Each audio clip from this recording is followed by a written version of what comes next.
Já falei bom dia para vocês? Bom dia, tudo bem? Que bom estarmos aqui na casa de Deus, né? É tão gostoso você poder, não sei assim se você compartilha da mesma coisa, né? Mas para mim é tão bom estar na casa de Deus, é tão bom a gente poder compartilhar desses momentos. Eu chego aqui normalmente entre 8h30 e 9 horas, e assim, chegar aqui, poder arrumar as coisas.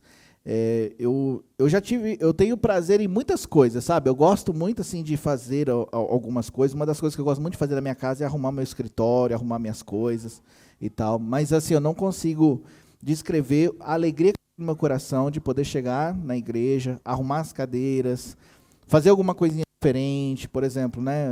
Essa semana eu vim aqui no orar.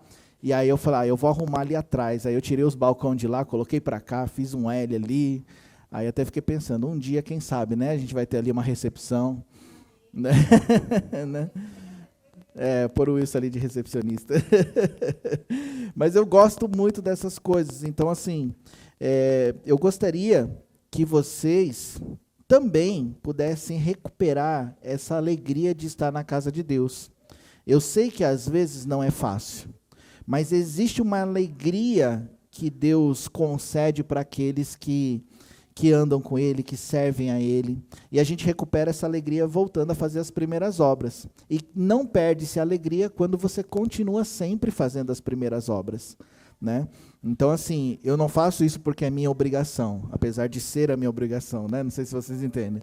Eu faço isso porque, assim, a alegria, quanto mais você faz, mais felicidade e alegria você tem no coração de fazer. Entende? Quando que a gente perde a alegria da salvação, ou quando a gente perde o primeiro amor? É quando a gente para de fazer aquilo que a gente fazia no começo. Então, qual que é o segredo? Não pare. Continue, persevere. Entendeu? Você vai ver que muita coisa que estava ali no coração, que já faz tempo que talvez você não sinta, você vai voltar a sentir. Aquele fervor de adorar a Deus. Sabe? Uma coisa assim que eu sempre falo com a Raquel, assim, foi, puxa, a gente adora a Deus sem depender de nada, entendeu? A gente não precisa, Deus, veja bem, a gente está aqui na igreja e seria muito bom a gente ter um ministério de louvor completo. Seria muito bom a gente poder estar juntos adorando a Deus, o pessoal puxando, aquela pessoa avivada, não é verdade? Mas a gente nunca vai saber se a nossa adoração é genuína quando a gente depende de outras coisas, não é verdade? O que a gente precisa fazer? O que precisa acontecer muitas vezes? Às vezes Deus precisa nos colocar sozinhos para saber se sem o instrumento ou sem o povo a gente ia adorar do mesmo jeito. E é isso que eu falo para a Raquel, a gente tem aprendido a adorar a Deus de verdade. Porque a gente não depende de alguém para falar assim, abra sua boca e adora, e tal, e fala em língua estranha, e aí você acompanha, pega carona no cometa, né? Entendeu? Então a gente está aprendendo essas coisas. Então, assim, é um momento muito precioso que a gente vive, porque Deus está nos conduzindo a novamente experimentar aquelas coisas do começo. No começo, talvez você pode compartilhar do mesmo sentimento, no começo eu chegava na minha casa, e eu não tinha um ministério de louvor para eu adorar a Deus. Era eu, Deus, às vezes o meu sonzinho e a minha Bíblia. E ali eu adorava a Deus. Ali Deus aparecia, Ele vinha, sabe? Ali no secreto, quando não tinha ninguém, era o momento onde Deus trabalhava no meu coração. Onde Ele falava comigo, Ele encontrava o meu coração disponível. Então, assim, eu acho que Deus está, de uma maneira geral, nos chamando, nos atraindo, nos conduzindo para esse lugar de novo, o lugar das primeiras obras, onde a gente ia para a igreja e era feliz, e saía feliz, e chegava no culto ansioso pelo culto, né? E uma coisa, olha só, gente, parece de praxe o que eu vou falar, mas não é. Eu gero no meu coração ansiedade por todos os cultos. Entendeu? Eu não fico desanimado pelo culto, porque eu decido não ficar desanimado. Eu gero ansiedade. Falei, quem sabe hoje o negócio vai pegar. Quem sabe hoje eu vou ver as coisas acontecer. Quem sabe hoje Deus vai falar, vai fazer. Quem sabe hoje a igreja vai encher. Quem sabe hoje eu vou chegar lá e vai ter uma fila de gente querendo entrar na igreja. Aí o pessoal fala, você é meio louco. Eu falei, sou. Mas é essa ansiedade, essa expectativa que eu gero no meu coração. Porque era assim no começo também. Não sei se você lembra, mas no começo você queria estar na igreja porque você sabia que Deus ia falar com você. E podia ser dolorido ou podia ser, né, molinho, amoroso. Mas você queria ouvir. Você estava ali e falou, puxa, hoje alguma coisa vai acontecer, eu vou receber uma profecia, Deus vai falar comigo através do louvor. Quantas vezes eu cheguei na igreja assim que eu pisei, escutei aquele louvor, falei, caramba, eu estava escutando esse louvor no carro, Deus está falando comigo. Hoje em dia a gente chega na igreja, você escutou aquele louvor a semana inteira e você não percebe, ou então você não dá atenção. Teve vezes aqui que eu e a Raquel, a gente não combina assim, eu vou falar sobre isso, você vai cantar sobre aquilo. Mas aí, de repente, a Raquel começa a cantar a minha pregação. Eu falo, caramba, olha Deus fazendo. Aí eu já fico assim, sabe, inflamado. Porque eu falei, é o que Deus quer falar, então eu já me jogo, já, né, daquele jeito. Mas isso é gostoso de viver em Deus. Eu estou lendo um livro que fala sobre fé, depois eu quero aconselhar vocês, é o livro do Reinhard Bonk. E ele fala sobre fé.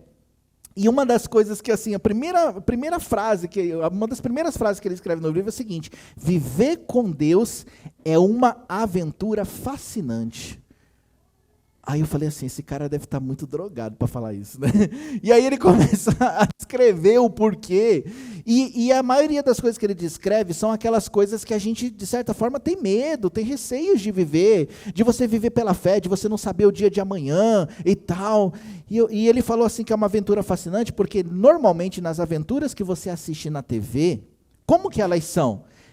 Acontece a situação, acontece o problema, mas tudo acaba bem, não é verdade?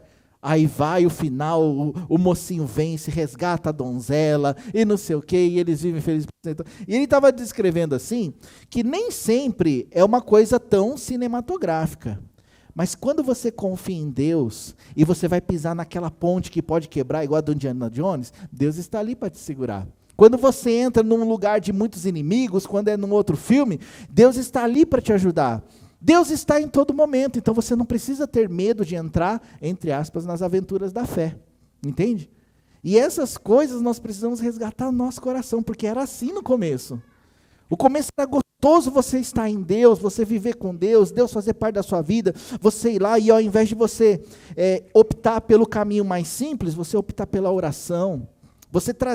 Eu trazia Deus para a minha vida de uma maneira muito mais ativa.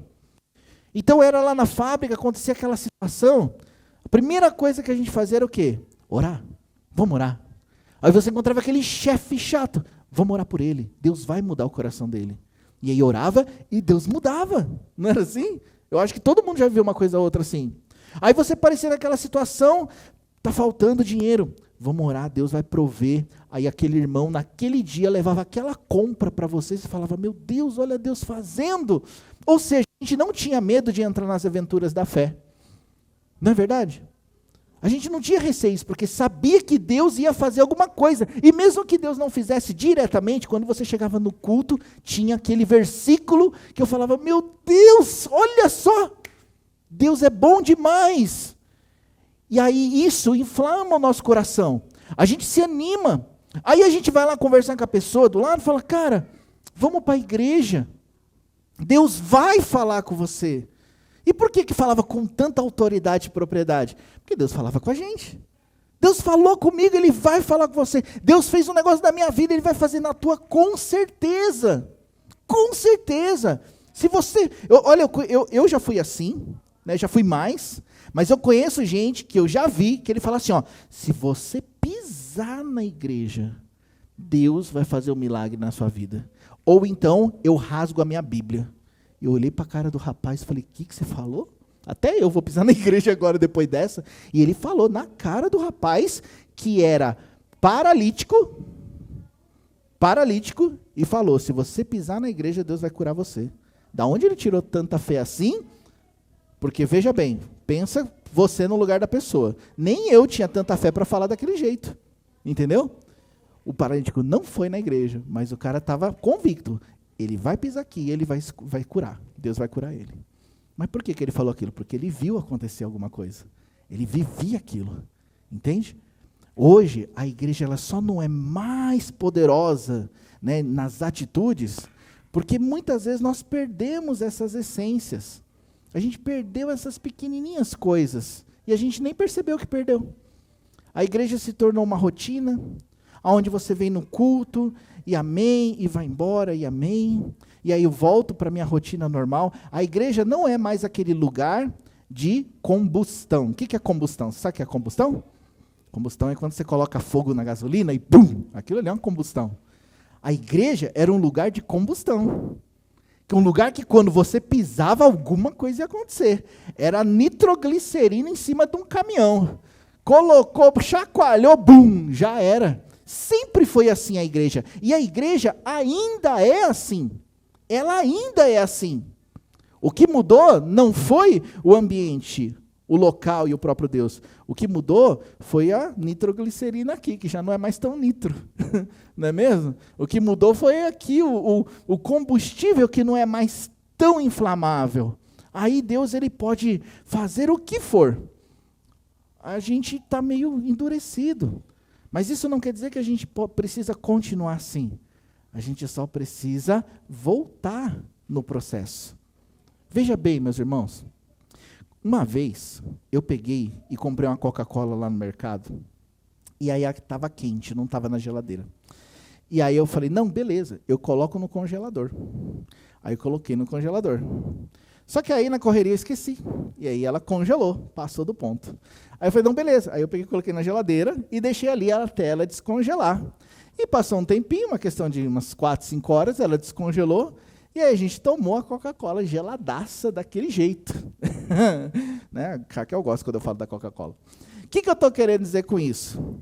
Ainda que a Coca-Cola endureceu, não era o fim dela. O que eu tive que fazer? Só deixar ela um tempo até ela descongelar. Ainda que o nosso coração fique endurecido, isso não é o fim.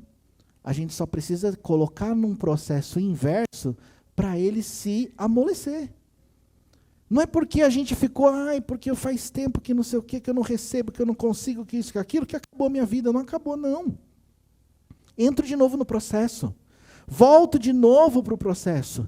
E aí Deus começa a trabalhar no meu coração. Ele começa a regar essa terra seca que tem dentro de mim. E essa terra começa a dar fruto de novo. Então o que eu preciso fazer? Voltar para o processo. Volta para o processo, meus queridos. Voltem para o processo. Mas lá atrás eu me machuquei, então o processo estava errado. Deus não tem processos errados para nós. Às vezes o homem, ele faz algumas coisas, né, e acaba estragando o que Deus está fazendo, no sentido assim, não é que vai desfazer do plano, mas acaba atrapalhando. Mas isso não quer dizer que Deus parou. A gente só precisa retornar para a mão do oleiro, deixar ele moldar. Às vezes o oleiro ele vai pegar o vaso, que somos nós, e ele fala, puxa, ficou torto. Aí ele, ele quebra. Aí ele pega a massa de novo e faz um vaso novo. Não é verdade? Aí você fala assim, Toshio, mas quebrar o vaso dói, né? Eu falei, dói. Realmente dói muito. Mas a minha pergunta é, você prefere ser um vaso novo ou um vaso todo remendado? Eu prefiro ser novo, né? Eu acho que todo mundo vai falar, então tem que quebrar. Não é mesmo? Eu acho engraçado essa nossa fuga das dores. O Israel ontem, a Raquel falou assim, filho, vai ter que colocar aparelho. E o seu dentista, a gente mudou, não é mais lá naquele lugar, agora é lá perto de casa. Ele, mas por que perto de casa? Mas aquele outro, e começou a chorar.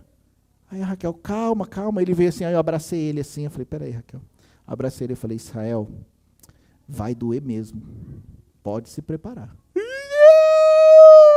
Coisa geral. Falei, não, vai doer Israel, se prepare para a dor, vai doer. Porque não adianta ficar, não, calma, vai ser pior lá. Quando ele vai preparado para a dor, aí ele não sente tanta dor, aí fala, nem foi tanto. Agora você fala, não, tudo bem, filho, vai doer nada não, tá tranquilo. Ele chegou lá, pronto, ele abre o berreiro. Eu já preparei ele para a dor.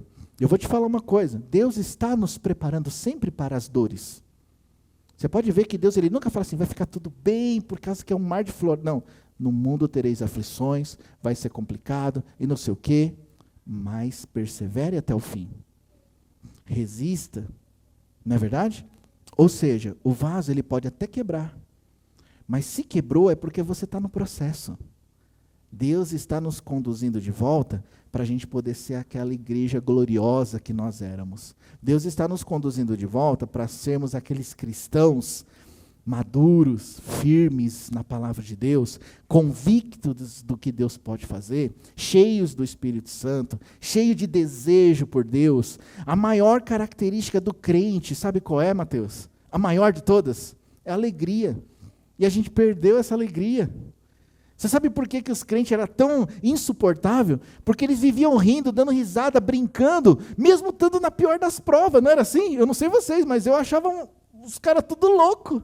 Tudo passando por luta, por prova, um monte de gente, tudo arrebentado, e todo mundo, glória a Deus, aleluia, vocês são tudo bitolados. Mas essa é a maior característica do crente. E o crente muitas vezes está perdendo isso. E a gente não pode perder. As lutas, elas têm sim, claro que tem. É difícil muita coisa? É difícil, mas nós temos um Deus que cuida da gente, que é maior do que qualquer problema que a gente passe. Ele é maior do que todas as coisas. Ele está acima de tudo. Independente do problema que eu e você passemos, Ele está ali cuidando da gente. Amém? Vocês creem no que eu estou falando? Né? Você se viu nisso? Então, eu também me vi.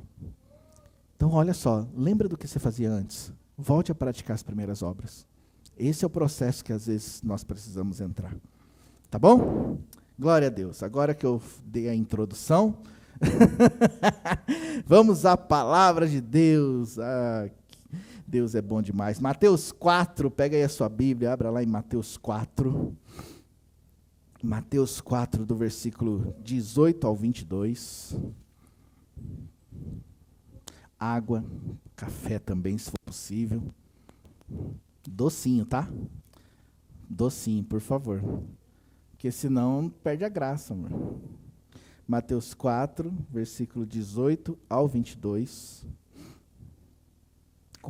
Mateus 4, do versículo 18 ao 22.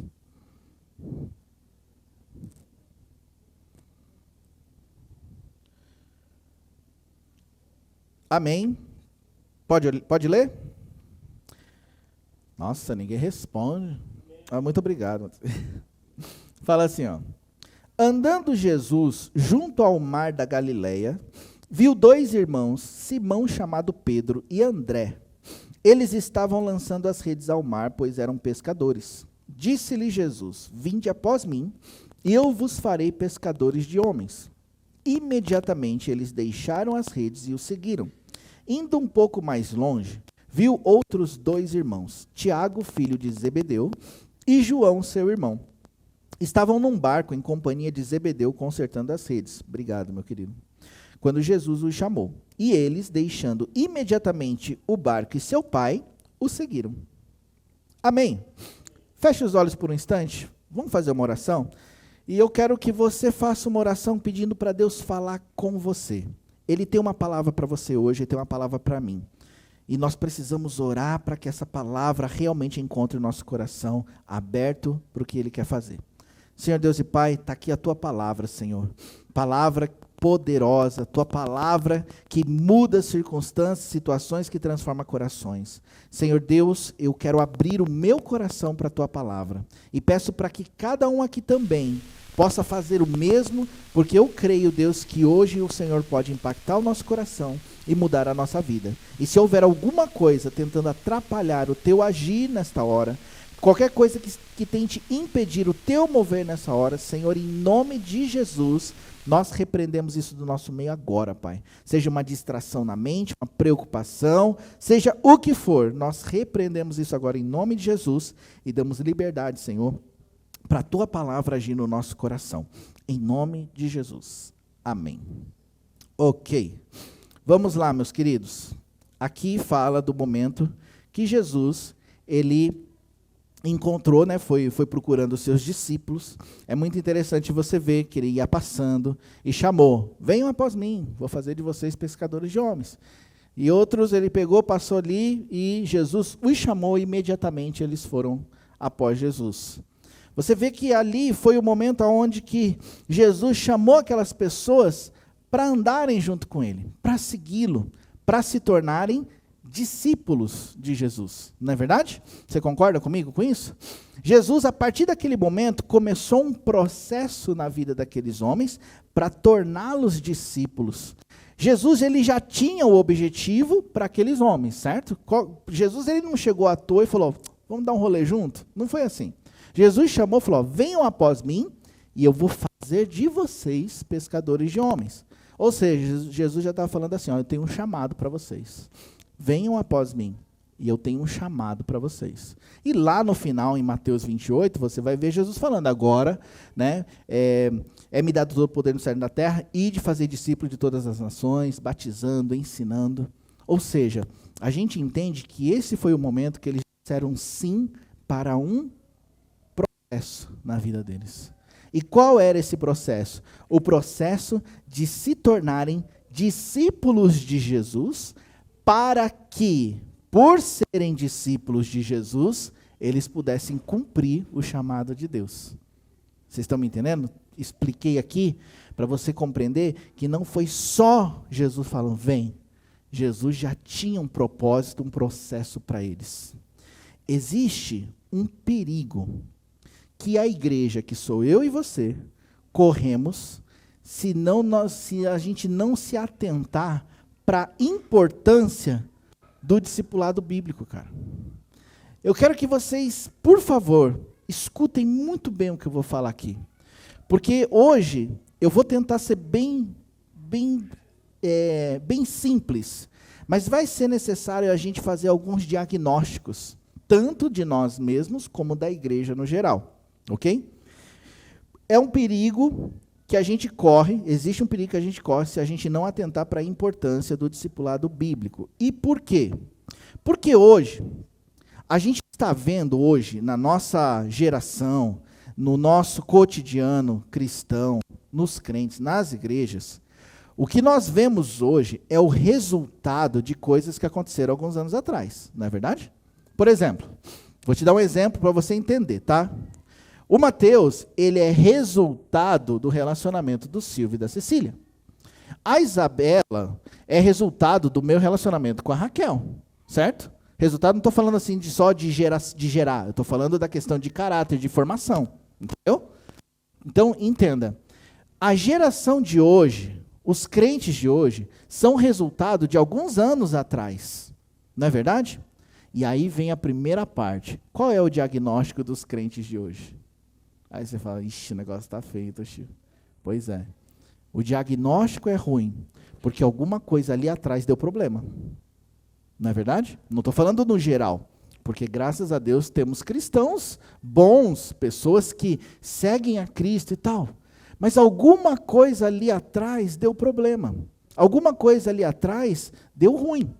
E hoje nós vemos uma geração que gente, anos e anos que passam, dia a dia que passa, eu fico analisando e eu percebo uma coisa. Os crentes de hoje, eles não aprenderam direito a palavra de Deus. E não foi, às vezes não foi porque ele não quis aprender. Ou talvez foi, não sei. Mas a questão é que os crentes, eles aprenderam de forma muito fraca a palavra de Deus. E por que eu falo isso? Porque aí, quando a gente vai analisar o diagnóstico geral, você vai ver que os crentes são fracos das pernas. Então, eles estão fracos. Aí você fala assim, caramba, os crentes hoje estão fracos, mas por quê? Porque de alguma maneira eles aprenderam de forma fraca. Eles não aprenderam adequadamente a palavra de Deus da maneira que deveriam aprender. E por que eu falo isso? Porque se você olhar uma geração anterior, daquela dos seus pais, dos seus avós, daqueles crentes que mal tinha a Bíblia para ler, que não tinha carro para ir na igreja, que não tinha internet para assistir um culto, aqueles eram crentes raiz, não é verdade? Pare e lembre, não sei se você tem parentes crentes assim, mas às vezes eu encontro aqueles anciãos, né, pessoas mais velhas na fé, e eles vão contando as coisas, e eu falo, meu Deus, como que você conseguia ser crente morando a 20 quilômetros da igreja e indo para a igreja de bicicleta? 20 quilômetros de bicicleta, deve ser chão, não é não? E ele ia, às vezes ele ia de ônibus, né? Lá no Brasil, às vezes a pessoa congregava lá do outro lado da cidade, pegava o busão e ia congregar lá. Aí você fala assim, ué, mas Por que essa diferença? Porque aqueles ali, eles geraram uma geração de crentes, pastores, mas de repente foi enfraquecendo as gerações. Então eu percebo que, apesar de começar forte, foi enfraquecendo. E hoje, muitas vezes, a gente vê uma geração de crentes que não estão muito bem das pernas. E o pior, aí quando você vê os filhos, estão mais fracos ainda. Como se fosse acabando. E isso tem que nos preocupar. Amém? Isso tem que nos preocupar. Por quê? Porque, veja bem, se nós não arrumarmos as pernas, se a gente não se ajustar, a gente vai deixar morrer o legado de Cristo na nossa vida. Está entendendo? Isso não pode acontecer conosco como igreja. Nós temos um papel fundamental em deixar um legado para os nossos filhos, para que eles possam levar esse legado adiante. Mas como fazer isso? Porque olha só, eu estava falando com algumas pessoas, com alguns irmãos e tal, e aí eu pude constatar algumas coisas. Você encontra muito crente que é convencido de Deus, mas não convertido. O que é um crente convencido? É aquele que conhece Jesus, crê em Jesus. Ele sabe que Deus existe. Ele sabe que Deus existe. Mas ele não tem um relacionamento tão próximo de Deus como um convertido. Normalmente o crente convencido, ele ainda vive lutas espirituais, mesmo depois de anos de crente. Eu tenho uma pessoa muito próxima a minha que é um crente convencido. Esses dias eu falei com uma pessoa e ele falou assim, cara, na verdade eu nem sei se Deus existe. Eu olhei no olho dele e falei, quê? Porque eu nem sei se Deus existe. Eu falei, cara, você já ganhou vidas para Jesus. Você já foi batizado com o Espírito Santo. Já falou em línguas. Deus já te usou em profecia, revelação, dons de cura.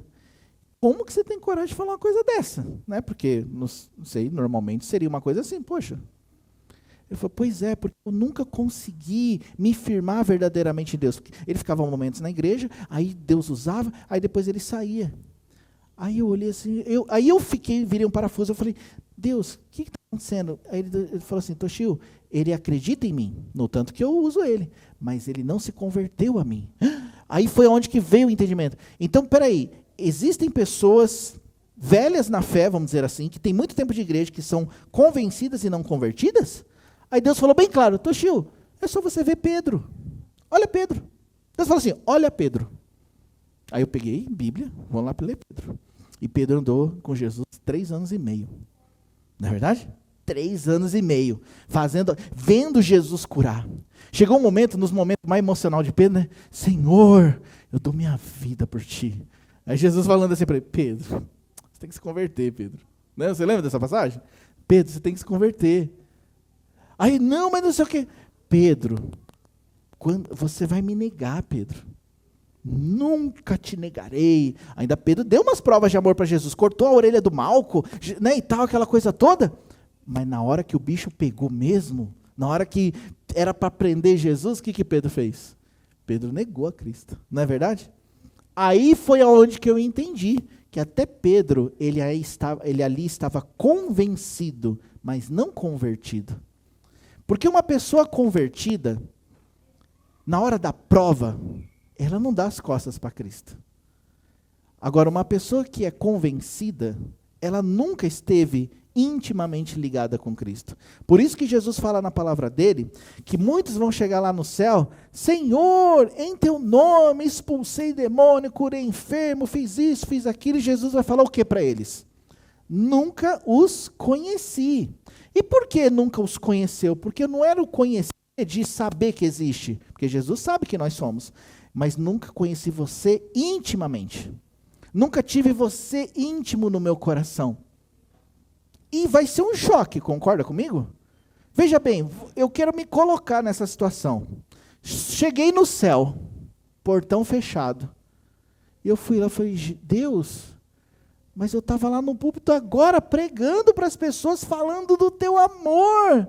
Eu falei assim, Toshio, a gente nunca teve intimidade, cara. Você nunca foi perto de mim. Você sabia que eu existia, mas você não estava perto de mim. Então isso vai ser um choque. Mas aí o que acontece? Nós estamos descobrindo essas coisas agora, para a gente não ter o choque depois. Você está entendendo? A gente precisa analisar essas coisas agora, porque quando for para o céu, meus amigos, aí já não tem mais como voltar para consertar. Então a pergunta é, que tipo de crente eu sou? E o que eu quero ser a partir de hoje? Entende? Esse diagnóstico na igreja e na nossa vida, ele é muito importante. Ele é importante demais se nós queremos e se nós almejamos realmente o céu. Se nós almejamos realmente cumprir um chamado de Deus, ou simplesmente ir para o céu. Porque sabe uma coisa que vai estreitando para nós, conforme a gente vai andando com Deus? É que assim, ó, quanto mais você conhece a Deus, mais você conhece o coração dele, mais você sabe a vontade dele, e mais responsabilidade você tem. Não é verdade? Sim ou não? Então o que acontece? Chega uma hora que você não tem mais uma desculpa, não tem mais para onde fugir.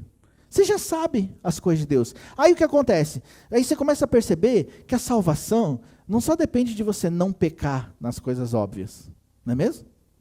A salvação depende de outras coisas também. Porque se Deus me chamou para fazer algo e eu não faço, eu não estou em pecado? É difícil ouvir isso? Isso você está ouvindo de mim, cara. Eu sou igual a você. Não tem nada diferente de você.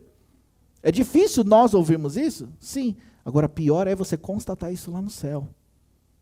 Porque aí não vai ter como. Então eu preciso entender.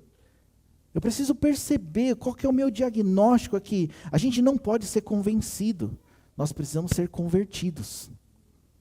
Ontem, eu e a Raquel, a gente estava conversando sobre alguns assuntos e tal. E chegou um ponto, uma das coisas que a gente chegou assim a uma conclusão a respeito da igreja hoje. É porque assim, muitas vezes Deus chama as pessoas, Deus chama aquele homem, aquela mulher para um propósito com ele. E o que acontece? A gente vê as histórias daqueles homens que perseveraram até o fim e, puxa, Deus fez uma transformação na vida deles.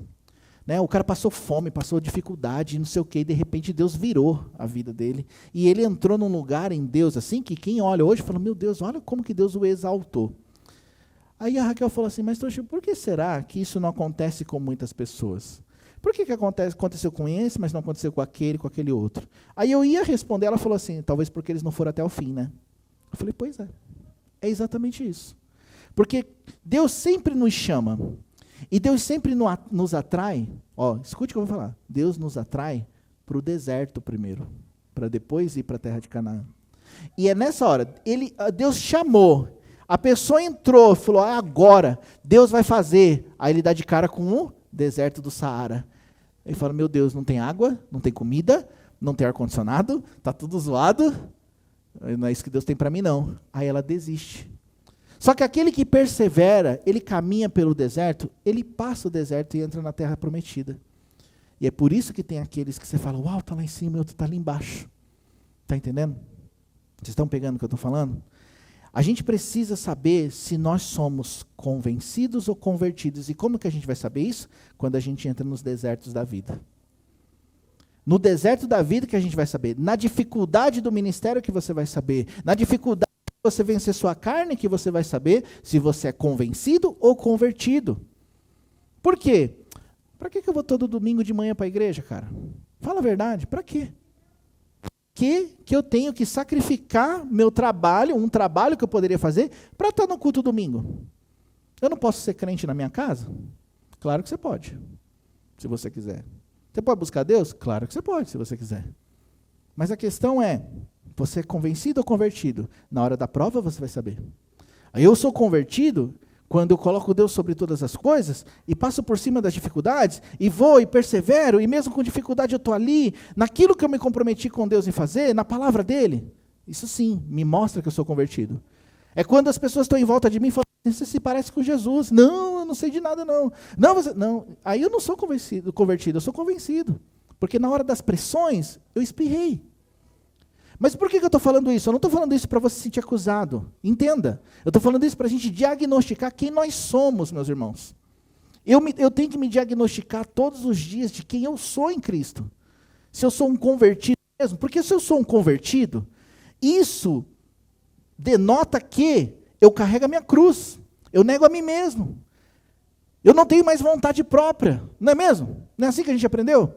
Só que aí na hora do negócio pegar eu fujo. Então peraí, tem alguma coisa errada comigo. Então eu preciso me diagnosticar quem eu sou. Se eu sou convertido, então eu tenho que andar como convertido. Se eu sou convertido, se eu estou no meio da galera que fala palavrão, eu não falo palavrão. E se aquela turma, ela me leva para longe de Cristo, eu não ando mais com ela. É assim que é a vida de um convertido. Agora, um convencido, não. O convencido, normalmente, todo mundo gosta dele. Não por causa que ele é aquela pessoa que, né, consegue se relacionar com todo mundo, mas é por causa que em todo lugar que ela está, ela consegue, ela abraça aquilo ali. Então, se o pessoal fala palavrão, falo besteira, dou risada. Aí os outros que é crente, aí eu sei falar o crentez também. Aí daqueles outros que fazem, aí eu vou pegando. Só que eu nunca estou comprometido com Cristo, com a sua vontade. Eu lembro até hoje, o dia que meu amigo me chamou e falou, cara, e aí, vamos dar um rolê? Eu falei, mano, eu virei crente. Mas o que isso te impede de você dar um rolê? Eu falei, porque se eu for dar um rolê com você, nós vai lá para casa das meninas, nós vai bagunçar, nós vai beber, nós vai zoar. E eu não quero mais isso. Aí ele, duvido, se eu não passar aí, você não vai vir. E ele veio, esperou, e eu não desci. Mas não porque eu não tive vontade, porque eu sabia o que me esperava, mas é porque eu tinha decidido virar crente. Falei, eu não vou, porque eu sou crente. Por mais engraçado que aquilo poderia ser para mim, e eu não fui. Sabe, ali me abriu o entendimento para muita coisa a respeito de você viver com Deus. Então, o que nós somos? Convertidos ou convencidos? Ao invés de preparar o crente para a batalha, essa geração tornou, na verdade, o crente inapto para a obra. Se nós somos um exército, como a Bíblia diz, o exército de Deus, então esse exército, ele deveria estar pronto para a guerra a qualquer momento, não é verdade? Já parou para pensar que às vezes o crente sai de lá daquela igreja e vem para essa igreja ferido, aí quando você pensa, puxa, esse cara aí tem tantos anos de crente, quem sabe ele vai ser uma benção aqui, aí quando ele chega aqui ele está quase morto. Esses dias eu escrevi no Facebook um negócio que trouxe uma pequena repercussão, teve gente que leu e não gostou, teve outras pessoas, mas o que acontece? Nós matamos os nossos próprios soldados. Por quê? Você sabe qual que teria que ser o ideal? Era que você, que tivesse naquela igreja, tivesse que mudar para essa, ou dessa mudar para outra, você não saísse daqui ferido tendo que ser tratado. Mas você saísse daqui assim, não, eu tô levando até minha carta de recomendação para poder trabalhar para o Senhor. Não é verdade? Ou eu estou errado? Deveria ser assim, ó, o Silvinho estava lá no Brasil, veio para o Japão, não, aqui, ó, minha carta, meu pastor, ó, tá aqui, ó, tô pronto. Pode trabalhar. Os caras querem ser japonês. Mas não deveria ser assim, deveria ser uma coisa assim, eu já está pronto em qualquer lugar. Porque, veja bem, normalmente, na parte profissional é assim, ó, se você trabalhou aqui no Japão, na Suzuki, na parte de montagem, e você vai para o Brasil, se você levar uma carta de recomendação, você pode trabalhar na Suzuki do Brasil, sabia? É assim. Tem um monte de gente daqui que fez curso na Toyota e foi para o Brasil e trabalhou na Toyota do Brasil pela carta de recomendação que tinha, pelo curso que fez. Agora imagina que estranho seria. A pessoa trabalhou aqui na Toyota e vai para o Brasil. Aí chega lá no Brasil, lá na fábrica, fala, então é mais braço machucado, perna doendo. Então peraí, primeiro vou recuperar você para depois você trabalhar para mim. Isso acontece?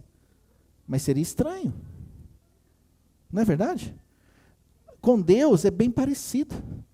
A gente muitas vezes tem que recuperar alguém, porque aquela pessoa, devido a uma má experiência, se tornou inapta para a obra de Deus, E aqui, principalmente aqui no Japão, que os campos eles são enormes e a gente tem tão pouco trabalhador, gente, é um absurdo que um ministério, uma igreja, um pastor, um líder machuque as pessoas para tornar elas inaptas. Eu não estou falando daqueles que, por si só, já têm um problema de caráter. Mas mesmo aqueles que têm problema de caráter. Imagina, a pessoa, você como um pastor, vamos supor, coloca aí na posição de um pastor, chega uma pessoa para você, uma pessoa difícil de lidar. ela é difícil de lidar. É uma pessoa que tem um monte de problema. Aí você pega e ao invés de você ser uma plataforma para ela se levantar, você bate nela, mata mais ela já está ruim, você piora ela.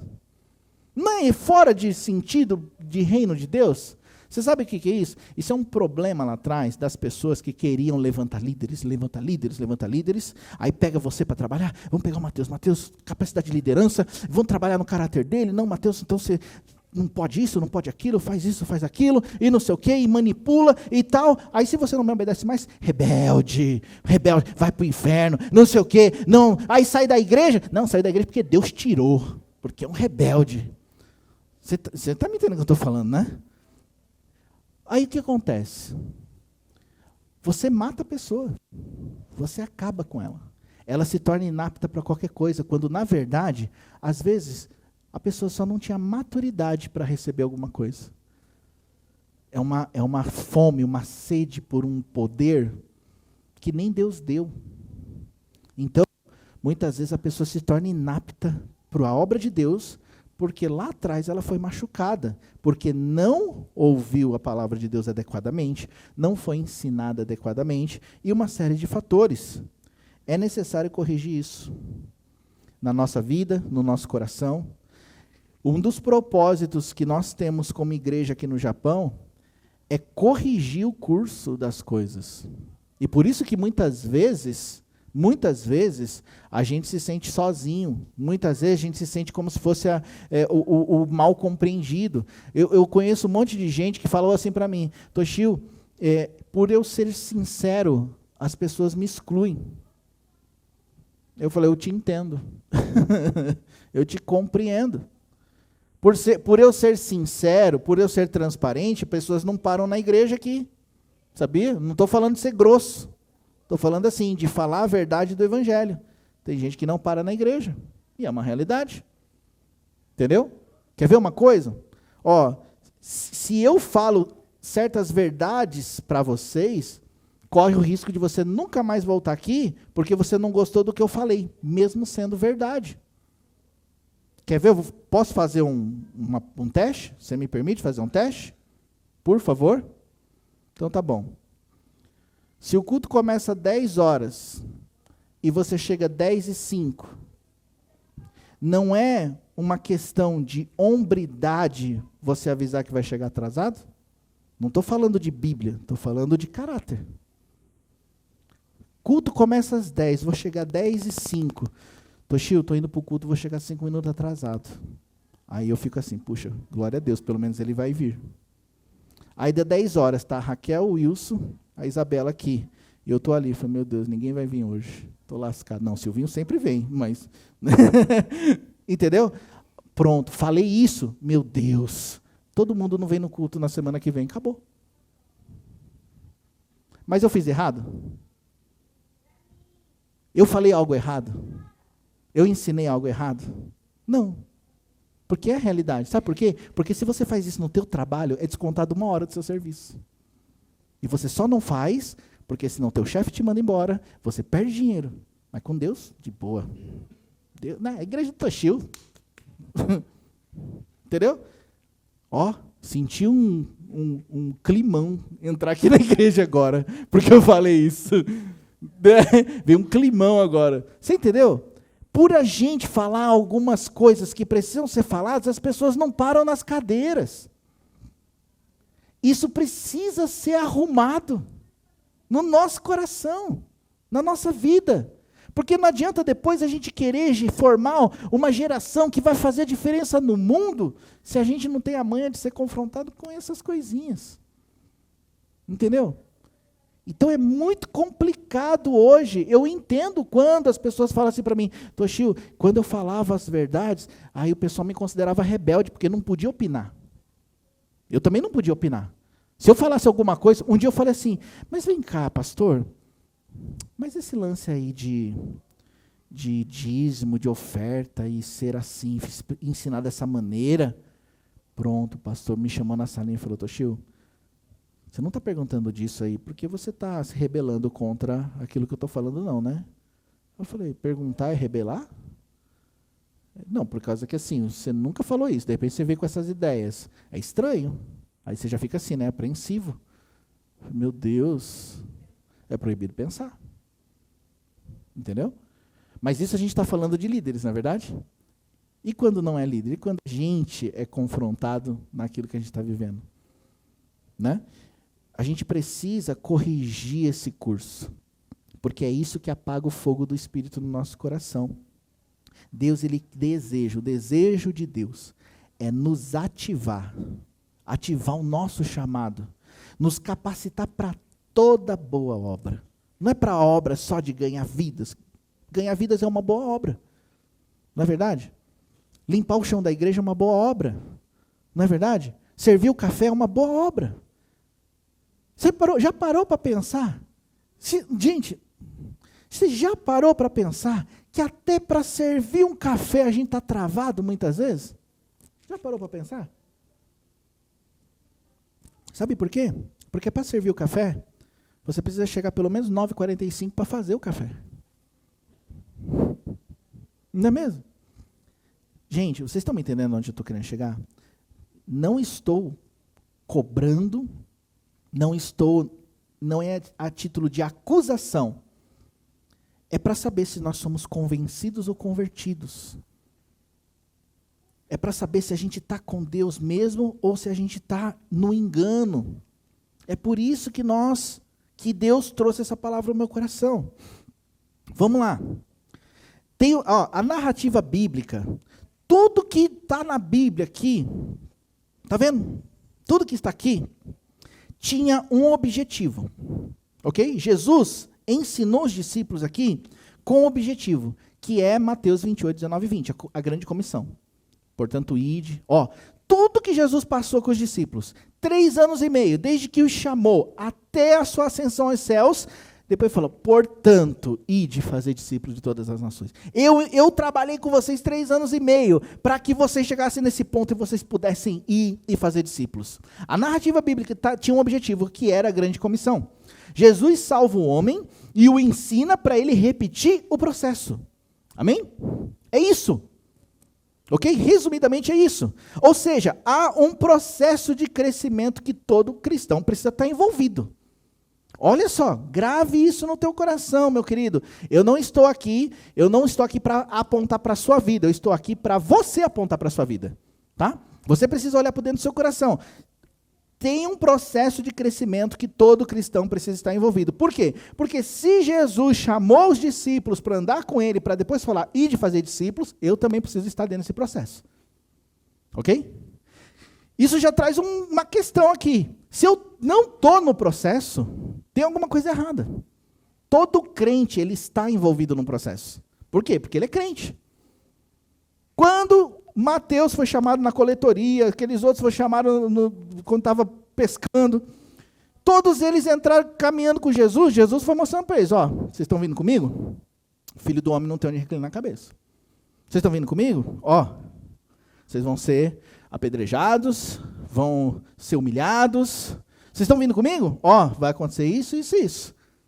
Em todo momento Jesus está falando assim, se for para me seguir, me siga porque vocês querem. Não é para vocês me seguirem por causa que eu te dei uma proposta falsa. Eles decidiram entrar no processo, amém? Vocês estão me entendendo? Ok, vamos lá. O invólucro, você sabe o que significa a palavra invólucro? O que é o invólucro? É um pacote, uma embalagem, não é verdade? O invólucro desse processo se chama discipulado. É agora que o negócio vai pegar. Raquel, preciso de um favor seu. Tem aquela sacola ali, que está ali na cozinha? Pega ela para mim, aquela sacola com um monte de bichinho. Pega para mim. O invólucro do processo. Eu vou tentar explicar melhor para você. O invólucro é como se fosse uma embalagem, um pacote que fecha um conteúdo. Ok? Não é isso? Não, aquela sacola que tem de bichinho ali em cima. Tem um monte de bichinho em cima? Pega para mim, por favor. Quero dar um exemplo aqui muito prático para vocês. Ok? Então, é mais ou menos assim. Tem só o bichinho aqui, né? Eu preciso de um voluntário. Vem aqui. Eu imaginei que você ia levantar a mão, não sei porquê, mas eu imaginei que você ia levantar a mão. Então, olha só, eu quero que você segure esse bichinho aqui. Ok? Eu quero que você segure esse aqui também. Cheirosinho. Tá tudo bonitinho. Novinho, novinho, novinho. Esse. Segura. Esse. Segura. Que fofinho. Segura. Todos. Segura esse aqui. Ok. Segura esse. E acabou. Então, olha só. Você me ajuda. Eu vou te ajudar. Caiu, né? Pronto. Ok. Vamos lá. Gente, por favor, não se escandalize, tá? É só um exemplo. Ok? Você aguenta ficar uns 3 minutinhos aqui? Beleza. Então, olha só. Todo o processo de crescimento que envolve o cristão se chama discipulado. O discipulado é o invólucro desse processo. É aquilo que envolve, que segura. É o pacote disso tudo. Ok? Então, olha só. Vamos dar nome para alguns bichos aqui. Ó. Isso daqui se chama estudo da palavra. Isso daqui são dons, talentos de Deus. Isso daqui é santidade, experiências com Deus e tal. E está ali o Mateus. E o Mateus? Ai, Igor. Está ali o Renan. Quando eu falo para você que tem problema com nomes, você nunca acredita, né? Mas é isso mesmo. Está aqui o Renan. E o Renan, pensa num cara cheio de dom. Não é verdade? Aí, cheio de dom, cheio de talento. Homem de Deus. Não é verdade? Bonitão, solteiro, né? Glória a Deus. Ele está ali. Só que o que acontece? Apesar de todos os seus dons, talentos, e até alguns probleminhas, tem aqui um probleminha aqui, um problema ali, você pode ver que ele está meio bagunçado. Certo? Não está conseguindo se mover direito. E por que não? Por causa que, apesar de ele ter tudo isso, ele não tem uma direção, não tem um invólucro para poder guiá-lo, para poder norteá-lo, para poder direcioná-lo. Seria a mesma coisa juntar os 12 discípulos e não ter Jesus para guiá-los. Sim ou não? Imagina os 12 discípulos sem Jesus. Seriam 12 talentos, 12 potenciais, mas não tem um invólucro para tirar deles tudo aquilo que eles podem fazer. Não é verdade? Enquanto eu falo com você, eu estou tentando tirar o nó, mas a Raquel deu um nó aqui de marinheiro. É impressionante. Então, veja bem. Não, Dejob, estou conseguindo. Qual que é o lance que eu quero exemplificar para vocês? Se o discipulado é o invólucro de tudo aquilo que Deus pode fazer, Senhor, me ajuda a abrir, por favor. Se o discipulado é o invólucro, seria mais ou menos isso. Vamos lá. Guarda de novo. Põe aqui. Põe aqui. Esse aqui é o problema, né? É o maior de todos, né? Põe aqui dentro. Põe isso. Encaixa aí. Encaixa. Põe o outro por cima. Beleza. Agora fecha. Fecha aqui assim. Vou fazer igual a Raquel fez aqui. Isso, meu querido. Meu Deus. Pronto. Carrega agora. Quem não entendeu? Tá abrindo? Quem não entendeu? O que acontece aqui? O invólucro, que é o discipulado, organizou as coisas de uma maneira mais fácil para ele poder carregar, inclusive o problema. Muito obrigado, meu querido. Foi ótimo o que você fez aqui. Deus abençoe. Pode levar. Pode. Dá para a Raquel ali no fundo. Vou dar um outro exemplo mais simples. Você sabe como é que foi escrita a Bíblia? Você sabe que a Bíblia, vários fragmentos em vários lugares foram encontrados, isso e aquilo, e eles fizeram o quê? Eles juntaram tudo aqui. Ok? Imagine só a dificuldade para a gente ler a Bíblia se a gente tivesse que ficar correndo atrás dos fragmentos. Mas o que eles fizeram? Eles juntaram tudo num lugar só e colocaram um invólucro, que é a sua capa, né, a sua encadernação, para que tudo ficasse ordenado. O que é o discipulado, meus queridos? O discipulado é Jesus pegando você e ordenando as coisas para que você possa ser livre, para que você possa ser mais usado por Ele, para que você possa ser muito mais, se mova muito melhor no âmbito espiritual, para fazer a vontade de Deus. Eu acho que é muito claro esse exemplo que a gente deu, para a gente poder entender por que a gente não consegue muitas vezes se mover em Deus, né, e ter esse diagnóstico ruim, porque a gente não está no invólucro do discipulado. A gente tem a nossa vida, a nossa experiência, todos vocês, todos nós temos. Nós temos os nossos dons, talentos, experiências, nós temos a nossa vida de oração, nós temos o nosso conhecimento que a gente adquiriu em Deus, nós temos todas essas coisas, mas está tudo ali, em cima da mesa, desordenado. E aí eu não consigo me mover, apesar de ter todo esse potencial, igual eu estava conversando aqui com o Renan.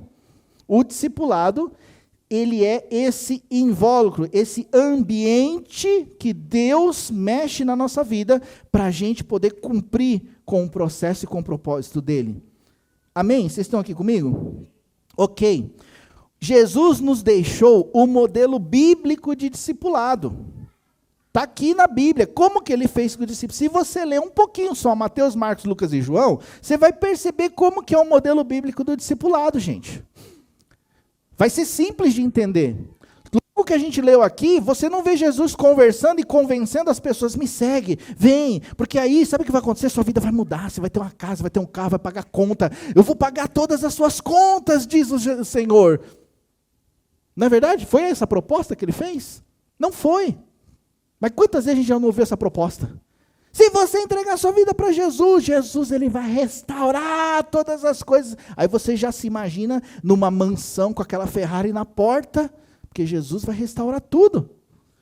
Não é verdade? Não sei vocês, gente, mas todas as vezes que eu ouvi os crentes falando sobre isso, era assim que eu imaginava. Aí quando você via os caras tudo ficando ricos, você fala, lá, Deus está cumprindo a promessa na vida dele. Aí o cara pega, porque Deus falou que ia dar uma empresa para ele, e aí ele pegou, ter lá a empresa, lá, ficou rico, Deus cumpriu a promessa na vida dele. Mas eu nunca vi Jesus prometendo empresa para ninguém. Eu nunca vi Jesus prometendo riquezas para ninguém. Eu falo, da onde que ele tirou isso? E o pior, aí o cara pega, e ele vai lá, e ele consegue um negócio bom, ele tem a empresa enorme, e aquela coisa toda, e aí começa a perder saúde. Por causa que a empresa começa a dar dor de cabeça. E ele tem que trabalhar 13, 15, 18, 20 horas na empresa para ela poder dar o lucro, e aí ele perde a vida. Aí ele não faz a obra de Deus, ele está vivendo pela empresa. E quando você vê, ele não tem tempo nem de ir na igreja por causa da empresa. Então eu acho que é estranho, é fora disso. Como que é o modelo bíblico de discipulado? Jesus chamando assim, olha, venha após mim, vou fazer de vocês pescadores de homens. Essa proposta nunca muda. Jesus está te chamando, sabe para quê? Para fazer de você pescador de homens. Entendeu? É isso. Então vamos tirar tudo as flores que colocaram. E aí quando você vem aqui, então ele me chamou para ser pescador de homens? Talvez a ferramenta que ele vai te dar é uma empresa. Talvez a ferramenta que ele vai te dar é um negócio. Mas ele te chamou para ser pescador de homens. Às vezes o pessoal vem conversar comigo e fala assim, não, porque você é empresário. Eu falei, não sou empresário. Sou pescador de homens. E Deus me deu a empresa para pescar homens. Aí talvez a minha ferramenta, né, para pescar os homens é diferenciada.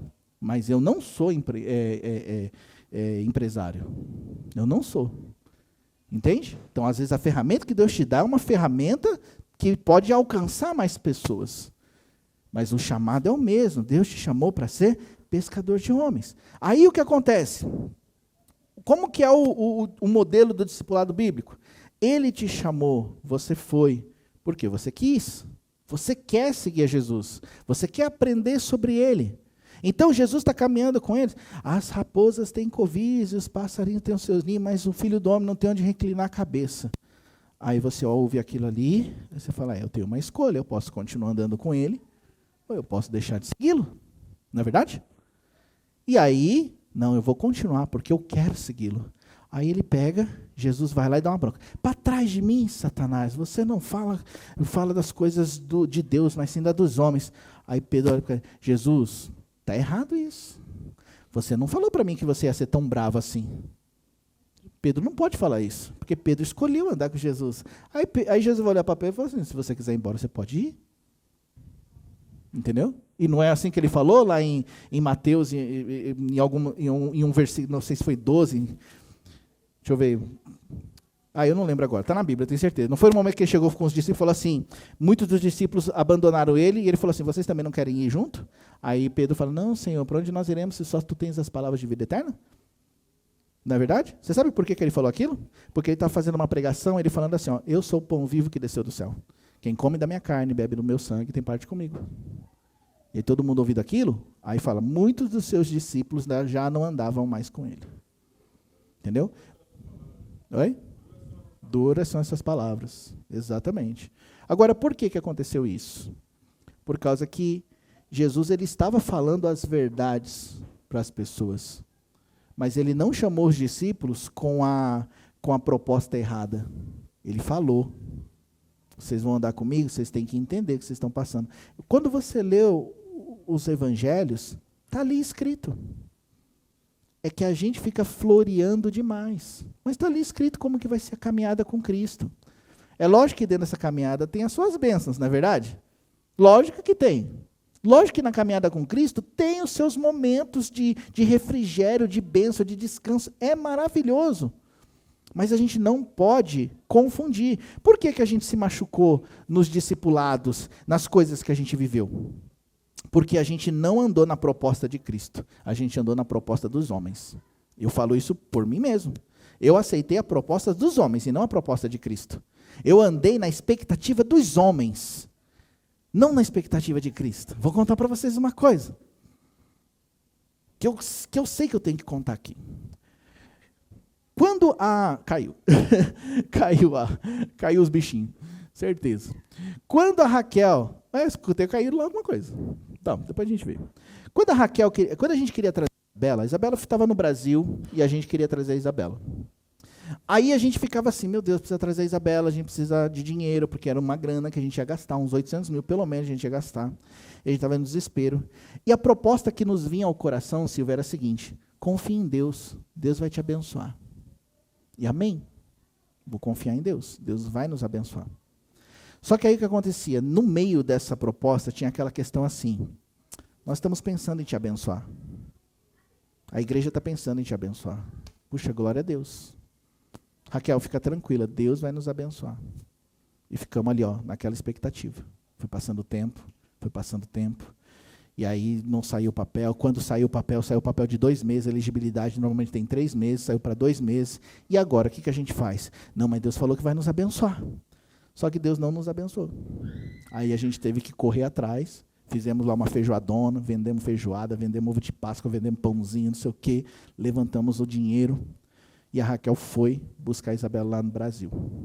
Aí quando a Raquel voltou, foi recebida como rebelde. Porque não esperou a vontade de Deus. Entendeu? Qual que era a vontade de Deus? A vontade de Deus era para esperar que Deus ia abençoar. Mas Deus nunca abençoou. Que no caso, qual foi a proposta? Nós vamos te ajudar. Faz as coisas certinho que a gente te abençoa. Entendeu? Só que nunca veio. Aí eu me frustrei, Raquel se frustrou, foi assim, foi um rebento no coração.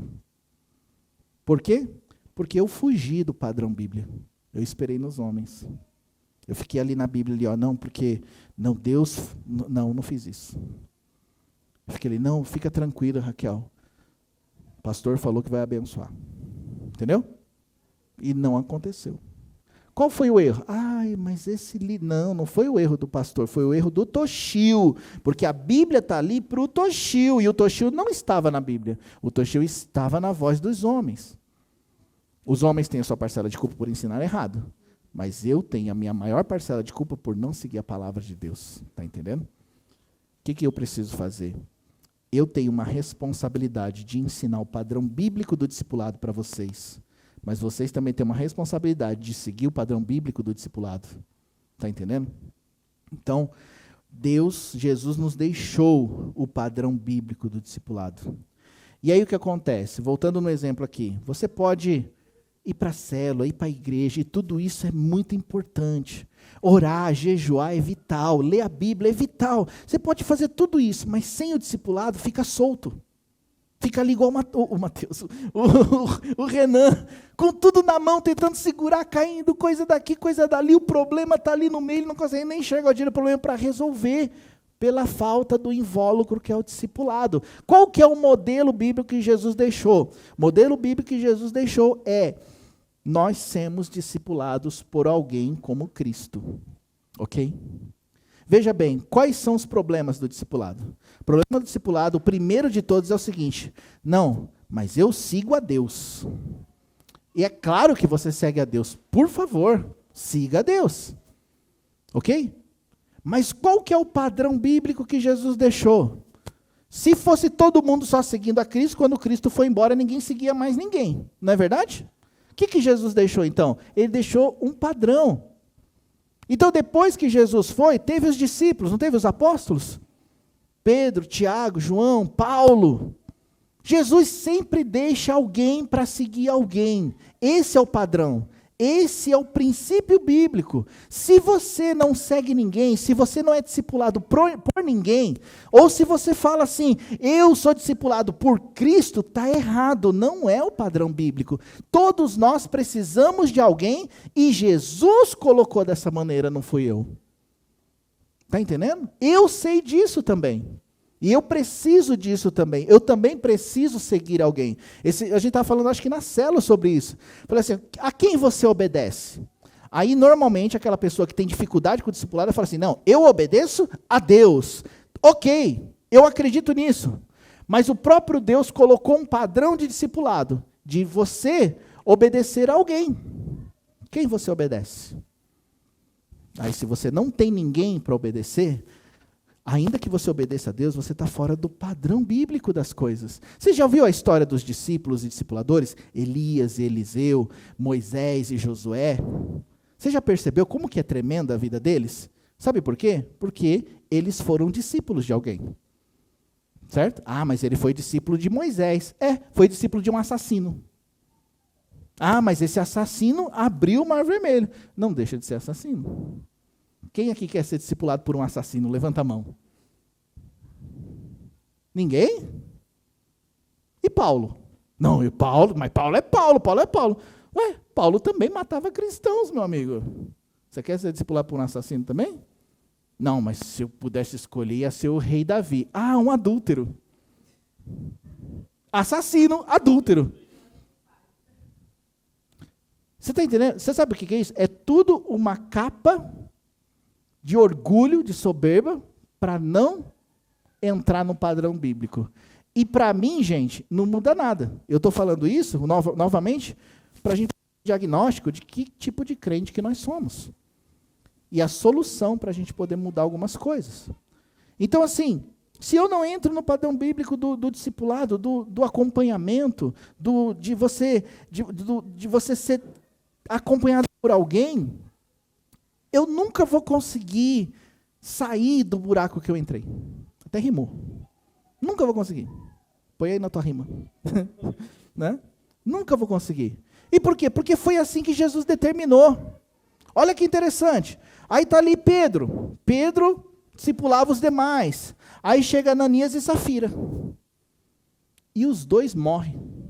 Os dois morreram nos pés dos apóstolos ali, ó. Não é verdade? Não foi assim?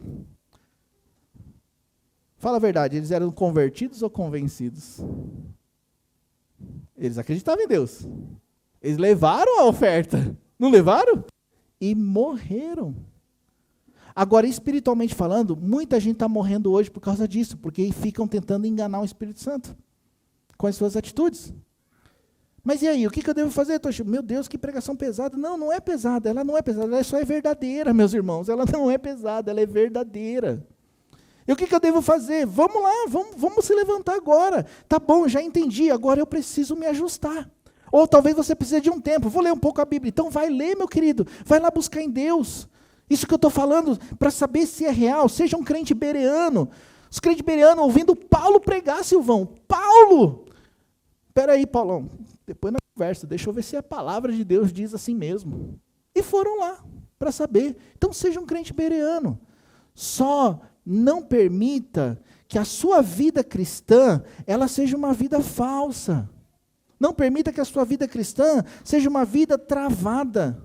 Uma vida cheia de barreiras, quando Deus ele tem tanto para fazer na nossa vida, através da nossa vida, gente. Nós não podemos permitir isso. A gente não pode. A gente não pode permitir que certas coisas nos afastem mais de Deus. Por quê? Porque se te afastar e eu me afastar de Deus, nós perdemos tudo. Tudo. Meus irmãos, um dia, eu cheguei na minha casa, eu tinha uns 12, 13 anos, e eu cheguei assim, ó, mancando. Aí minha mãe, o que você fez no pé? Eu falei, nada. Né? Porque a minha mãe é enfermeira, e ela ia esquentar aquela agulha e ia enfiar no meu pé. Eu tenho certeza que ela ia para tirar as coisas. Eu falei, não fiz nada. Ela olhou assim, eu fui tomar banho. Quando eu levantei o pé, eu tinha pisado num prego. Aí eu fiquei lá passando assim, ela abriu a porta, pá, com tudo, eu, que isso? Ela falou assim, o que você fez no pé? Minha mãe era meio doida assim, o que você fez no pé? Eu falei, eu só machuquei, mas tá tudo bem, nada, deixa eu ver esse pé. Ela me fez sentar debaixo do chuveiro para olhar o meu pé, cara. E ela viu ali os havaianas tudo lá dentro do pé. Vem aqui, ela catou meu pé assim, cara, deu uma gravata no meu pé, foi lá, ela esterilizou as agulhas sem vergonha, foi arrancando, cara, que dor! Sabe por quê que ela fez isso? Porque ela sabia que eu ia pegar um tétano, que aquilo ia inflamar, que ia ficar pior, perigoso eu perder o pé. Porque ela é dramática, ela acha que eu ia perder o pé. Você sabe por que nós estamos falando disso aqui hoje? Porque eu sei que vai inflamar, que você vai pegar uma doença, e é perigoso você perder a salvação. Porque eu te amo. Porque Deus te ama. E porque o que Ele deseja é te encontrar no final de tudo. Eu não estou falando isso porque eu quero você como membro dessa igreja. Eu não estou falando isso porque eu quero que você dê dízimo aqui na igreja. Eu não estou falando porque eu quero que você faça o que eu quero. Gente, eu já tenho muita dor de cabeça para a minha vida. Eu não preciso de mais. Eu estou falando isso porque tem um Deus que te ama. E Ele deseja com todas as forças que você mude de vida, você tenha uma vida de vitória, que você tenha uma vida de conquistas. Mas para acontecer isso, Ele precisa meter a agulha no teu pé e tirar o que está dando problema. E nós precisamos aceitar isso ou não. Os meus filhos, se contar na semana, eu frustro a vida dele a maioria dos dias, Cecília. Eu frustro a vida dos meus filhos. Na semana, de 7 dias da semana, 5 dias, eles tomam bronca, eles passam tristes, eles olham para trás e falam assim, minha vida acabou, porque o meu pai acabou com a minha vida. Mas sabe por quê? Porque eu sei que se eu deixar todas as coisas, eles vão para o fundo do poço. Por isso que eu falo não, não pode, por isso que eu dou bronca, por isso que eu olho no olho e dou os berros na orelha, porque eu não quero que eles vão para o inferno. Entendeu? Não é assim que o pai faz com o filho? Eu vejo o Renan com o filho dele. Só aqui, já fui umas 3 vezes lá naquela sala. Não sei se foi para falar com o filho, mas toda hora, ô moleque, ô moleque, né, jeito de, ô moleque, dá umas broncas no filho. Não é assim que a gente faz? Você já tomou muita bronca do seu pai, da sua mãe? Já, né? Acho que faltou um pouco, não faltou, não? Eu acho que faltou. Mateus com certeza faltou. Mas não é assim que a gente faz? Pois é, gente. Olha, eu tenho uma visão para os meus filhos. Deus já me deu um vislumbre do que Ele quer para os meus filhos. Você sabe que eu acho interessante na vida de José e Maria, cuidando de Jesus. Aí o anjo aparece para José. José, não fica com medo em tomar Maria como sua esposa, porque o que dela está sendo gerado é do Espírito Santo. Aí, tirando de lado as questões absurdas, mas eu fico pensando no José assim, peraí, quer dizer que o Senhor está me colocando como pai de Jesus? Aí José entendeu a responsa que ele tinha. Você está entendendo? Ó, grave isso, pai, mãe. Aí José entendeu a responsabilidade que ele tinha nas mãos. Aí Jesus nasceu. Quer dizer, antes de Jesus nascer, eu acho que José já estava assim, né? Maria, você está com dor nas costas? Maria, dorme de lado. Maria, vira. Por quê? Por causa da responsa que ele tinha com aquele bebê. O bebê nasceu. O bebê começou a ter vontades. Aí todas as vezes que aquele bebê fazia alguma coisa, José olhava assim e pensava, eu tenho uma responsa com esse bicho aí. Eu não posso deixar. Não faz. Não pode. Vem aqui, vou te ensinar.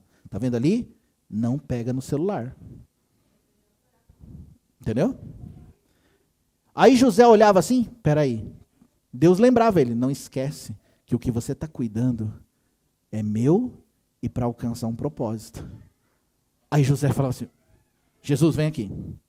Você não pode andar com aqueles caras não, Jesus. Eles falam palavrão.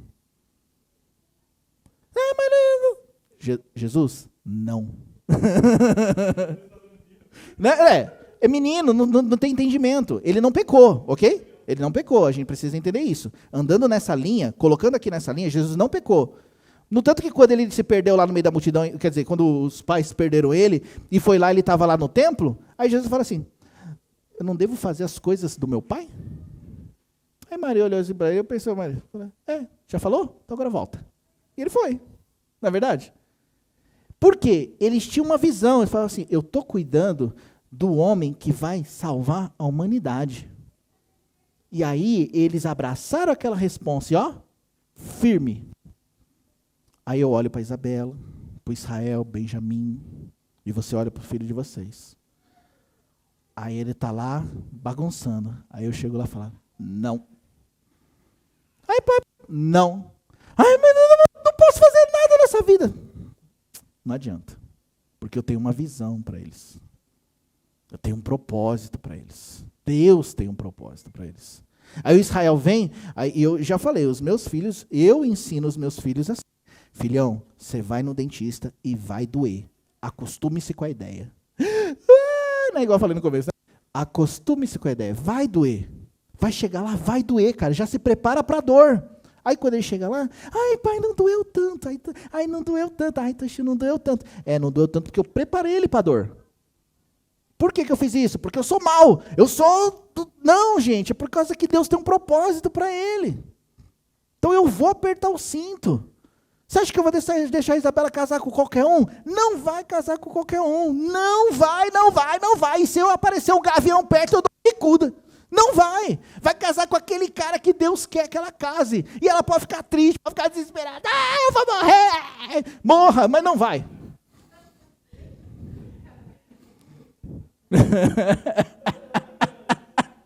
E sabe por que não? Porque Deus tem um propósito. Sabe com quem que a Isabela tem que casar? O cara tem que ser mais homem que eu. Porque eu já não aguento. Imagina o cara casar. Entendeu? É verdade. Não, mas eu estou falando sério. Não é brincadeira, não. Quem não conhece a Isabela, que compre ela. Mas eu conheço a Isabela. E eu sei que esses moleques aí, pé rapado, não aguentam um dia com a Isabela. Não aguenta. Mano, não aguenta. Porque a Isabela é mulher forte. A Isabela é cascuda. Se não tiver um cara que passa a segurança para ela assim, ó, pega na mão dele e fala assim, ó, nós vamos para o final. O cara não aguenta um mês com a Isabela quer divórcio. Entendeu? É verdade. Eu estou falando para você. A Isabela ainda não tem a maturidade para escolher da maneira certa. E eu, como pai, devo fazer isso o papel por ela, não é verdade? Entendeu? Mas eu sei a pérola que eu tenho. Eu sei o diamante que eu carrego na mão. Você acha que eu vou deixar qualquer um vir querer meter os dedos? Não vai. Sai fora. Entendeu? Outro dia o pastor veio e falou assim, não, eu tenho um cara bom lá na igreja lá. Aí eu olhei bem nos olhos do pastor assim. Eu falei, pastor, se esse cara não chegar até aqui, primeiro em mim, já perdeu 80%.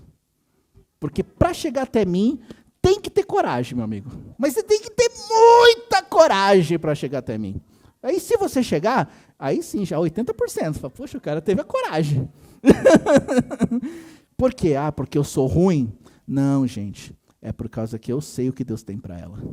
Entendeu? Eu sei. A Isabela, cara, Deus tem muitos sonhos para a Isabela. A Isabela vai viajar um mundo pregando o evangelho. Vai ganhar muito jovem. E se não tiver um cara que corresponda a isso, não vai. Entendeu? Deus já falou lá do céu, essa menina aí, ó, ela vai influenciar um monte de jovem. Ela vai pegar, vai lá para os Estados Unidos, vai fazer aqueles ajuntamentos lá e tal, não sei o quê. Aí vai lá um pé rapado que não quer nada com Jesus do lado dela. Não vai aguentar. Entendeu? Então, eu sou a alfândega. Eu que tenho que ver o que vai passar por essa alfândega ou não. Até o momento que vai casar no coração dela e no meu coração. Quando for a pessoa, para Isabela, vai ser assim, ó, eu vou me apaixonar pelo cara. Eu vou olhar assim e falar assim, é isso aí. Entendeu? Eu vejo Deus isso aí. Entendeu? Vai ser assim. Normalmente é a mãe que sente assim também. A mãe olha e fala assim, puxa, é essa pessoa. E às vezes é a pessoa, mas não é o momento. Entendeu? Por isso que nós temos que ver o propósito de Deus para os nossos filhos. Está entendendo? Então, é a mesma coisa com a igreja. Olha, eu estou aqui, gente, e eu tenho uma responsa muito grande de ver vocês como meus amigos, mas também como filhos espirituais, mas também como discípulos de Cristo, mas também como discípulos meus, porque se eu não der o exemplo para vocês, nós está lascado. Você está entendendo? E aí, olhando dessa maneira, eu preciso ser seletivo. Eu sei que Deus tem um chamado tremendo para o Silvinho. Eu sei que Deus tem um chamado tremendo para o Wilson, para o Mateus, para vocês. Eu preciso olhar como José para a igreja. Está entendendo? Então, assim, não é acusação, não é pressão. É uma questão de responsabilidade. Então, permita que Deus pegue o seu pé, igual minha mãe fez comigo. E mesmo que você sinta dor, vai sarar.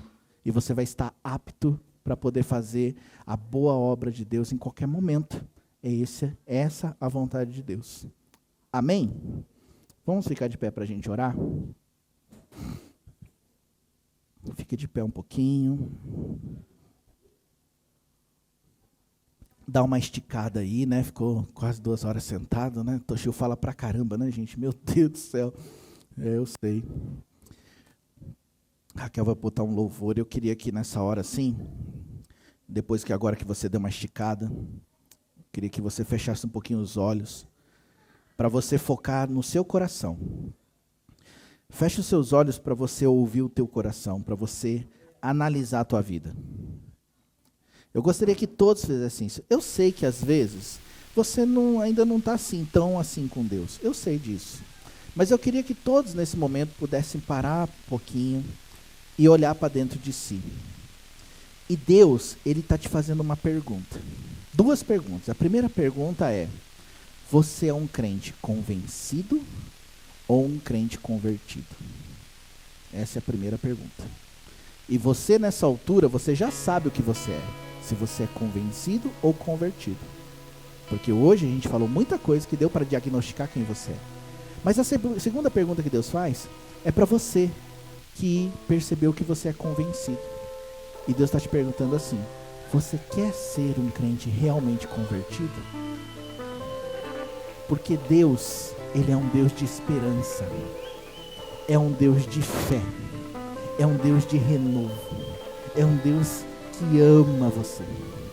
E Ele nunca vai te deixar no meio do caminho.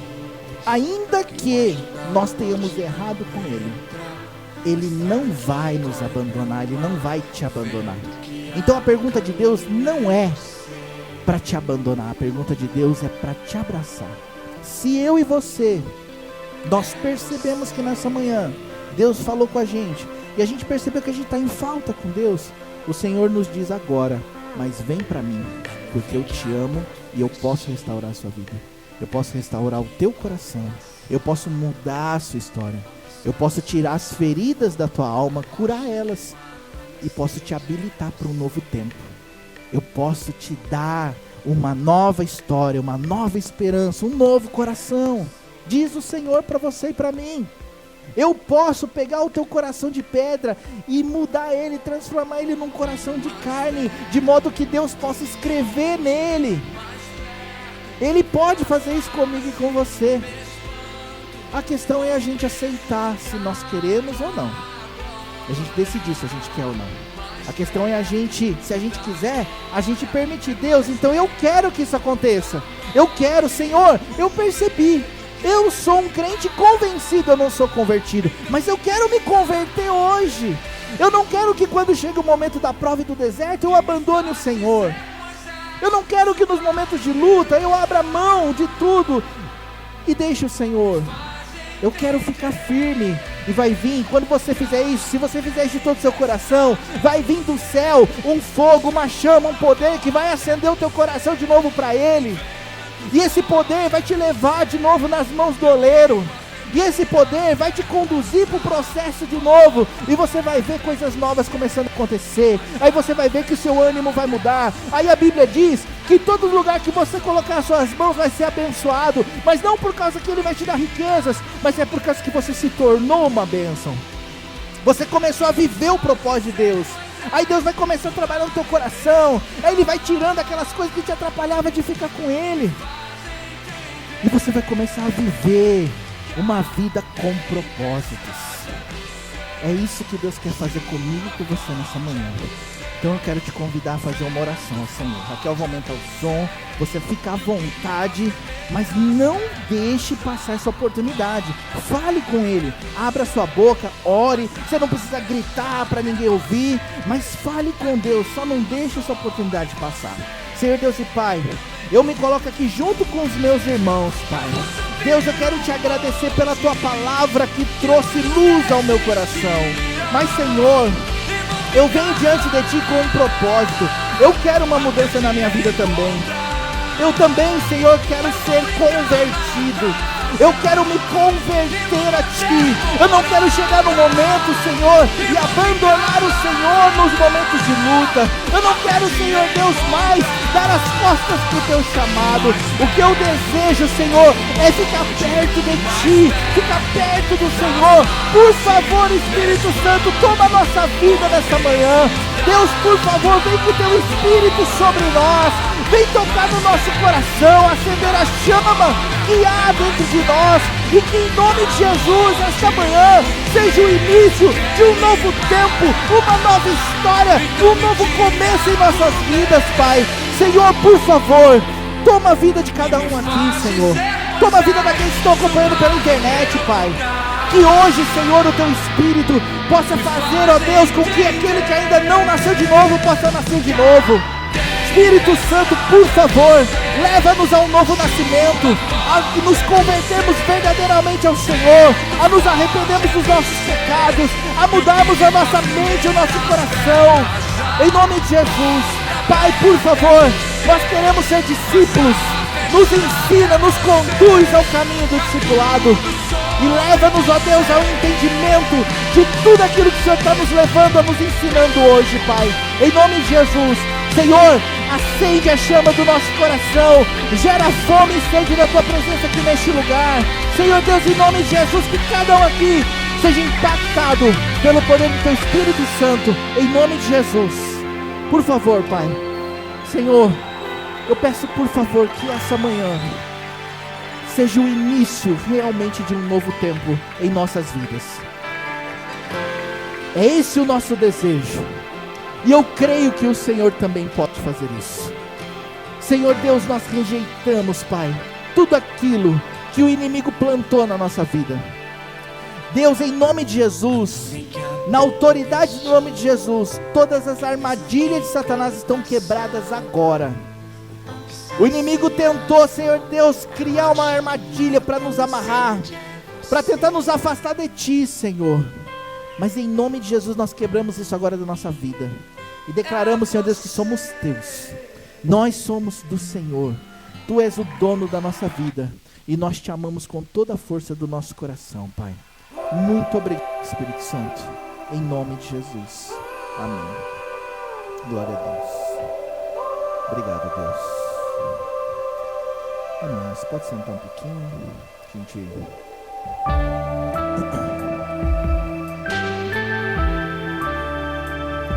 Meus irmãos, eu e minha família, nós estamos aqui para ajudar vocês. Nós não estamos aqui para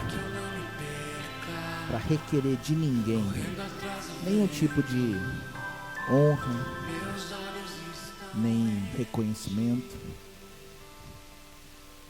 Desde sempre eu aprendi que uma vida com Deus, ela nunca é sozinha. Por isso que desde sempre a gente tem a igreja e demais coisas. Mas eu aprendi também que o discipulado bíblico, ele não é somente uma opção, ele não é uma opção, ele é um requerimento para aqueles que querem crescer em Deus. E eu estou aqui disposto, eu e minha família, dispostos a ajudar vocês nisso. Talvez você tenha muitas dúvidas, talvez você tenha questionamentos, talvez você tenha opiniões a respeito desse assunto de discipulado. E eu vejo que tudo começa quando a gente começa a conversar sobre isso, a esclarecer as coisas. Talvez assim como eu, você teve más experiências com o discipulado. Eu não tive só más experiências, eu tive também boas experiências. Eu cresci muito tendo um discipulado. Mas devido a ter as más experiências, eu também sei quais são as más experiências. Eu sei o que é bíblico e o que não é bíblico, está entendendo? Você quer ver uma coisa que eu tive, uma experiência que eu tive? Você sabia que os meus discipuladores, eles me proibiam até de ir para o Diasco passear com a galera? Sabia? Só que não era assim, você não pode ir. Eu falava assim, então o pessoal está indo lá no Diasco, né, eu posso ir junto? Só de perguntar de pode ir junto já não é um absurdo? Mas eu fui ensinado assim. Aí o meu discipulador falava assim, mas o que você vai fazer lá? Eu falei, eu vou lá. Eu falei, mas tem algum propósito? Eu falei, não sei, eu acho que é só passear. Eu falei, se não tem propósito, não tem por que você ir. Aí como eu tinha aprendido a obedecer, eu falei, então tá bom. Aí não ia. Só que eu não ficava rebelde. Entendeu? Não era assim, não vou, não sei o quê. Não, amém, eu aprendi a obedecer. Lá na frente, depois que eu fui entender que essas coisas não eram bíblicas, era uma coisa desnecessária. Eu não fui rebelde ao que foi colocado para eu fazer ou não fazer, mas eu nunca faria isso com ninguém hoje, porque não é bíblico, entendeu? É um exagero. Poxa, o pessoal vai no Diasco. Por que você está perguntando para mim? Vai lá, você quer ir? Vai. Não entendi porque você está perguntando para mim para ir no Diasco, entendeu? É igual criança que pede para ir no banheiro, né? Não sei. Mas isso não é bíblico. Então, esses exageros e outras coisas que eu poderia ficar falando muito aqui, eu passei por isso também. E hoje eu sei o que é bíblico e o que não é. Mas uma coisa que o discipulado ele é voluntário, ou seja, a pessoa tem que querer. Não é uma coisa obrigatória. Jesus nunca obrigou ninguém. Ele deu o exemplo, mas ele nunca obrigou. Teve gente que seguiu, teve gente que não seguiu. Não é mesmo?